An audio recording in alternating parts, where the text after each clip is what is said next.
ইরানের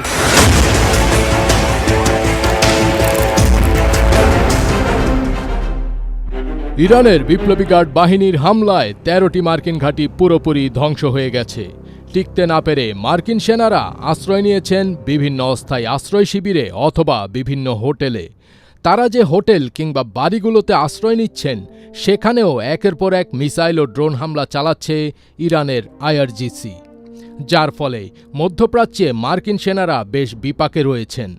ইরানের হামলার দাপটে রাতের বেলা বিভিন্ন বাড়ির বেসমেন্টেও লুকিয়ে থাকতে দেখা গেছে মার্কিন সেনাদের।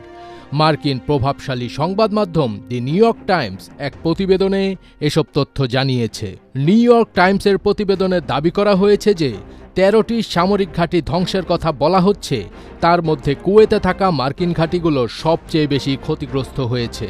সেখানে মার্কিন সেনাদের টিকে থাকা প্রায় অসম্ভব করে তুলেছে ইরানের বিপ্লবী গার্ড বাহিনী।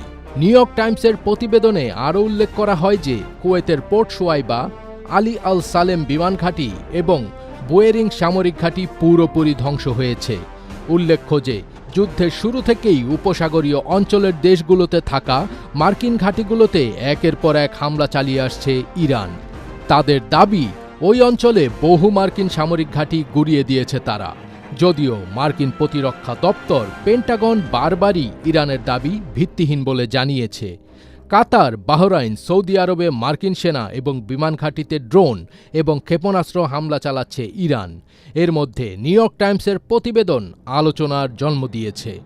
যদিও মার্কিন সরকারের পক্ষ থেকে এই বিষয়ে কোনো প্রতিক্রিয়া এখনও জানা যায়নি। প্রতিবেদনে উল্লেখ করা হয়েছে, কাতারের আল উদেইদ বিমান ঘাঁটিতে থাকা যুক্তরাষ্ট্রের শক্তিশালী রাডার ব্যবস্থাকে ধ্বংস করেছে ইরান। এই ঘাঁটিটি মার্কিন সেন্ট্রাল কমান্ডের আঞ্চলিক সদর দপ্তর ছিল। এছাড়া বাহরাইনে মার্কিন বাহিনীর 5th ফ্লিটের সদর দপ্তরেও হামলা করেছে ইরান। অন্যদিকে সৌদি আরবে প্রিন্স সুলতান বিমান ঘাঁটিতেও হামলা চালানো হয়। সব মিলিয়ে বলা চলে, মধ্যপ্রাচ্যে ইরানের ক্ষমতার কাছে হেরে গেছে মার্কিন বাহিনীর দাপট।